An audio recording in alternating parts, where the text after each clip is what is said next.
Hello everyone, this is Akshay More, working as assistant professor, Department of Botany at GMT Arts, BW Commerce and Science College Senior. Friends, today we are going to start our next topic, that is soil conservation. First of all, we have to see what is soil. Okay, friends, soil are a complex mixture of minerals, waters, air, organic matter, and countless organisms, and that are the decaying remain of a once living thing. Okay, so it is a form at the surface of a land. It is the skin. It is also known as skin of the earth. Friends, soil is capable for supporting plant life, and it's vital to life on earth. Friends, पहिल्यांदा आपण बघणार आहोत की माती म्हणजे काय. आपल्याला माहिती आहे की आपण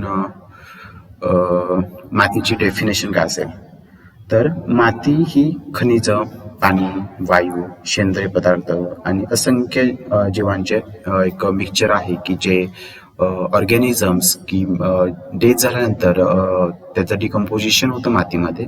अशा लिव्हिंग ऑर्गॅनिझमचं, मिनरलचं, वॉटरचं, ऑर्गॅनिक मॅटरचं हे सगळं एक मिक्सचर आहे की त्याला आपण सॉइल असं म्हणतो. फ्रेंड्स, आणि ही माती ही भूमीच्या पृष्ठभागावर तयार होते, म्हणून याला स्किन ऑफ द अर्थ असे म्हटलं जातं, किंवा त्यालाच मराठीत आपण म्हणतो पृथ्वीची त्वचा. माती ही वनस्पतीच्या जीवनास मदत करण्यास सक्षम आहे आणि पृथ्वीवरील जीवनासाठी ही अत्यंत महत्वपूर्ण आहे. This is the basic information about the soil. We are going to next point, soil conservation. The soil conservation म्हणजे काय? परंतु आता सॉइल म्हणजे माती, कॉन्झर्वेशन म्हणजे त्याला कॉन्झर्व करणं किंवा त्याला जपणं असं म्हणतो.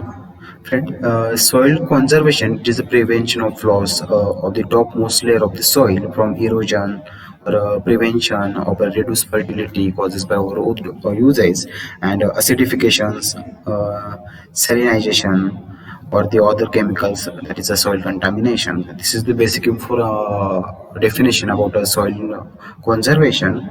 पण सॉइल कन्झर्व करणे म्हणजे काय किंवा सॉइलचे कन्झर्वेशन म्हणजे काय? थोडक्यात माती संरक्षण हे जमिनीवरील सुरुवातीचा जो थर असतो त्याला नष्ट होण्यापासून त्याचं संरक्षण करणे किंवा त्याला वाचवणे किंवा त्याला प्रतिबंध घालणे, याला आपण म्हणतो सॉइल कन्झर्वेशन. किंवा जास्त वापर झालेलं म्हणजे आम्लयुक्त, क्षारयुक्त किंवा इतर रासायनिक जी माती जी काय म्हणतो आपण दूषितपणा कमी झाला किंवा कमी झालेल्या प्रजननामुळे किंवा जी प्रजनन क्षमता कमी होते मातीची, जी फर्टिलिटी कमी होते, त्यापासून मातीचा बचाव करणे म्हणजेच सॉइल कॉन्झर्वेशन. आता मग ऍसिडिफिकेशन म्हणजे काय, सॉइल इरोजन म्हणजे काय किंवा सॉइल कंटॅमिनेशन म्हणजे काय? ओके, तर ऍसिडिफिकेशन म्हणजे मातीची आम्लता जी असते, म्हणजे हायड्रोजन आयन्सची निर्मिती होते किंवा हायड्रोजन कटायन्स हे बिल्डअप होतात किंवा त्यांची निर्मिती होते मातीमध्ये, की ती जास्त झाल्यामुळे मातीचा पीएच कमी होतो. ओके, त्याला आपण ऍसिडिफिकेशन म्हणतो. ऍसिडिफिकेशन म्हणजे काय होतं, हायड्रोजन आयनचं कॉन्सन्ट्रेशन वाढतं आणि त्यामुळे काय होतं की जो मातीचा जो पीएच आहे तो कमी होतो, त्यालाच आपण काय म्हणायचं, ऍसिडिफिकेशन. मग आता सॉइल इरोजन म्हणजे काय? सॉइल इरोजन म्हणजे जेव्हा जो आपला भूखंड आहे त्याच्या पृष्ठभागाची जी प्रक्रियेची क्रिया असते, जसे की पाण्याचा प्रवाह किंवा वारा. ओके, तर पृथ्वीच्या कवचातील एका स्थानावरून माती किंवा खडक किंवा विरघळलेल्या वस्तू काढून टाकते. ओके, म्हणजे माती पाण्याच्या प्रवाहाने, आणि त्या एका ठिकाणाहून दुसऱ्या ठिकाणी ट्रान्सफर होतात. ओके, म्हणजे स्थलांतर होतात, वाऱ्यामुळे होत असतील किंवा पाण्यामुळे होत असतील. तर याला आपण म्हणतो, या कॉन्सेप्टला आपण म्हणायचा soil erosion. See here, this is the basic definition of soil erosion. Erosion is the action of surface processes that removes the soil, rock or dissolved material from one location on the earth crust and the transport to another location. ते एका लोकेशनवरून दुसऱ्या लोकेशनवर transfer होतं with the help of wind and the water. Next आता soil contamination म्हणजे काय, किंवा सॉइलचं contamination म्हणजे काय होतं, किंवा सॉइलचं पोल्युशन होतं म्हणजे काय होतं, की वेगवेगळे रासायनिक पदार्थ सॉइलमध्ये सोडले जातात. फर्टिलायझर मधून किंवा जे केमिकल्स पेस्टिसाइड आपण स्प्रे करतो त्याच्यामधून वेगवेगळे रासायनिक पदार्थ जे आहेत की ते सॉइलमध्ये जातात, त्याच्यामुळे सॉइलचं पोल्युशन होतं किंवा सॉइल कंटॅमिनेट होते.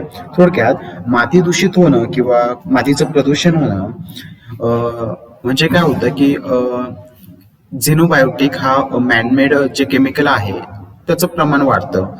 ओके, त्याच्यामुळे सॉइलचं कंटॅमिनेशन, जसं की मी आधी म्हटलो की सॉइलमध्ये पोल्युशन होतं म्हणजे काय होतं, पेस्टिसाइड्स किंवा आपण प्लास्टिक्सचे काही घटक जातात, यामुळे सॉइलचं पोल्युशन होतं किंवा सॉइलचं कंटॅमिनेशन होतं. त्याला आपण म्हणायचं सॉइल कंटॅमिनेशन और सॉइल पोल्युशन. ओके, इथे एक डेफिनेशन दिली सॉइल कंटॅमिनेशनची. सॉइल कंटॅमिनेशन और soil pollution as a part of land degradation is cause by the presence of xenobiotic. हा मॅनमेड एक केमिकल आहे, झिनोबायोटिक केमिकल्स और other alteration in the natural soil environment, याला म्हणायचं सॉइल कंटॅमिनेशन. तर आपण बघणार आहोत, आपण आता बघितलं की सॉइल कॉन्झर्वेशन म्हणजे काय, ओके, किंवा सॉइलची डेफिनेशन बघितली. पण आता सॉइलचं कन्झर्वेशन कसं करायचं, ओके, सॉइलचं कन्झर्वेशन कसं करायचं म्हणजे मातीचं संरक्षण आपल्याला कशा पद्धतीने करता येईल, कशा पद्धतीने ते प्रदूषित होण्यापासून वाचवता येईल, त्याच्यात कंटॅमिनेशन होण्यापासून ते वाचवता येईल. ओके, तर पहिली मेथड आहे की ज्याच्यामुळे आपण सॉइलचं कन्झर्वेशन करू शकतो ती म्हणजे काउंटर प्लगिंग. काउंटर प्लगिंग यालाच आपण मराठीत म्हणतो की समोरासमोरची नांगरणी. Counter ploughing orients furrows following the counter lines of the farm area furrows move left and right maintain the constant altitude with reduce the runoff. तर मित्र की समोरासमोर नांगरलेल्या शेताच्या समोरच्या ओळीनंतर जी पुढची ओळ येते ज्याला की आपण फोरोस म्हणतो म्हणजे उंच भाग. ओके, आपण जेव्हा नांगरणी करतो जो उंच भाग असतो तर तो त्याची उंची कायम ठेवण्यासाठी डावीकडून उजवीकडे सरकतो, त्यामुळे जे रनऑफ असतं ते कमी होतं. आणि समोरासमोरच्या नांगरणीमुळे पिकाचे उत्पादन हे जवळपास 10 ते 50% वाढू शकतं आणि मोठ्या प्रमाणात सॉइलचं रिटेन्शन होतं. सॉइलचं काय होतं, रिटेन्शन होतं. ही एक मेथड आपण सॉइल कन्झर्वेशनसाठी यूज करू शकतो.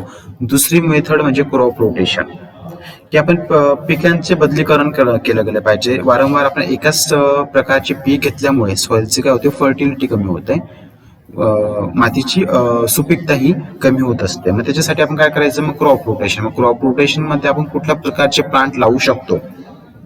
So friends, over crops such as legumes plants, white turnips, radish and all the species are rotated with cash crop to blanket the soil year round, act green manure that replenish nitrogen and other critical nutrients. So its covers crop also help suppress the weeds. Okay, तर म्हणजे काय होतं crop rotation मध्ये, जर आपण जर पिकांची बदल केली किंवा पिकांमध्ये आदला बदल करत गेलो तर क्रॉप रोटेशन मध्ये आपण शेंगदाण्यासारख्या वनस्पती किंवा मग पांढऱ्या शज्जम, मुळा व इतर पिके घेऊ शकतो.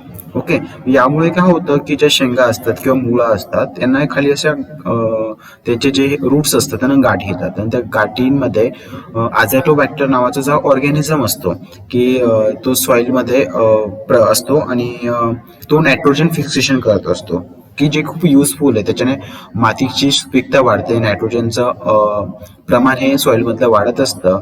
असे जे लेग्युमिनस प्लांट्स आहेत की त्यांच्यामुळे नायट्रोजन फिक्सेशन होऊ शकतं, सॉइलची फर्टिलिटी वाढू शकते, अशा प्लांटचं आपण प्लांटेशन करू शकतो. म्हणजे अशी पिकं आपण वारंवार घेऊ शकतो त्याच्यामुळे नायट्रोजनची क्षमता वाढेल. आणि हे पिके घेतल्यामुळे आपण काय होतं, जेव्हा आपण शेंगदाण्याचं पीक घेतो तेव्हा आपल्याला फक्त शेंगा लागत असतात. ओके, फूड म्हणून आपण शेंगा यूज करतो, पण जो वरचा जो पाला असतो तो पाला आपण जे की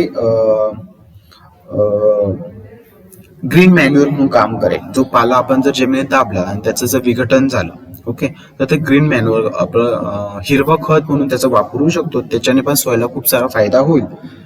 आणि जे की नायट्रोजन व इतर गंभीर पोषक द्रव्यांची भरपाई पण करतं आणि आणि हे पीक तण दाबायला मदत करतं. जर ह्या पिकांचं आपण उत्पादन घेतलं, जे वीड्स येतात, वीड्स म्हणजे जे अनवॉन्टेड प्लांट जे आपल्याला नको असतात, म्हणजे त्याला आपण हरळे किंवा तण असं म्हणतो, की त्याच्यामुळे काय होतं, या प्लांट्समुळे त्यांचं प्रमाण कमी होतं, म्हणजे तण दाबायला मदत होते किंवा वीड्स हे कमी होतात. ही एक महत्वाची मेथड असू शकते की ज्याच्याने आपण सॉइलचं कन्झर्वेशन करू शकतो. त्याच्यानंतर how to increase soil fertility, सॉइलची फर्टिलिटी कसं वाढवणार. जसं की मी सांगितलं की ग्रीन मॅन्युअर असेल, खतं किंवा हिरवे खतं जे आपण म्हणतो की त्याचं प्रमाण डोसेस आपण शेतीमध्ये टाकल्यावर सॉइलची फर्टिलिटी इन्क्रीज होते, जसं की आपण शेणखत वापरतो. ओके. त्याच्यानंतर क्रॉप रोटेशन एक आहे, जे की आपण डिस्कस केलं की पिकांची वारंवार अदलाबदल जर आपण करत गेलो त्याच्याने पण सॉइलची फर्टिलिटी वाढेल आणि सॉइल कंटॅमिनेट होणार नाही. नंतर सॅलिनिटी मॅनेजमेंट. तर बऱ्याच वेळा काय होतं की एका टाईपचं पीक घेतल्यामुळे, फॉर एक्झाम्पल जर आपण ऊसाचीच शेती करत असू वारंवार दरवर्षी, तर तुम्ही ते बघितलं की ऊसाच्या शेतीत असा व्हाईट कलरचा एक लेअर आलेला असतो, म्हणजे खूप त्याची सॅलिनिटी ही वाढलेली असते, ती सॉइल सलाईन झालेली असते. सो जर आपण ते सॅलिनिटी मॅनेजमेंट केलं, जर क्रॉप रोटेशन करत गेलो तर जी सॉइलमधली सॅलिनिटी आहे ती मॅनेज राहील, विशिष्ट प्रमाणातच ती राहील, ठराविक प्रमाणातच ती तिथे आपण ठेवू शकतो.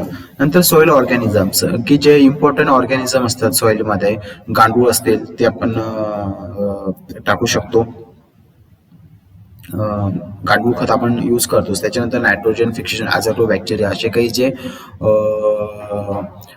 बॅक्टेरिया आहेत किंवा ज्याला आपण मायक्रो ऑर्गॅनिझम म्हणतो, जे तर आपण सॉइलमध्ये टाकले त्याच्यामुळे सॉइलची सुपीकता किंवा ज्याला आपण फर्टिलिटी म्हणतो ती इन्क्रीज होईल. नंतर मिनरलायझेशन आहे. यानंतर पण काही असे पॉईंट्स आहेत की जर आपण सॉइलची फर्टिलिटी इन्क्रीज करण्यासाठी केमिकल पेस्टिसाइड्स सोडून आपण जर बायोपेस्टिसाइड यूज केला तर ते पण बायोपेस्टिसाइड हे टार्गेट स्पेसिफिक असतात, त्याच्यामुळे सॉइलचं कुठल्याही प्रकारचं पोल्युशन होत नाही. किंवा आपण बायो फर्टिलायझर्स यूज करू शकतो केमिकल्स फर्टिलायझर ऐवजी, ते पण टार्गेट स्पेसिफिक असतात आणि त्यांच्यापासून काही हार्मफुल इफेक्ट सॉइलला होत नाही. हे जे काही पॉईंट्स आहेत त्याच्यामुळे आपण काय करू शकतो, सॉइलची जी फर्टिलिटी आहे, सॉइलची सुपीकता आहे ती इन्क्रीज करू शकतो. So friends, these are the references. तुम्ही हे रेफरन्स यूज करू शकतात. या रेफरन्सेसमध्ये जे काही पॉईंट आपण डिस्कस केले त्याचं डिटेल्स नोट्स दिलेले आहेत. So hope you understand this topic. Thank you.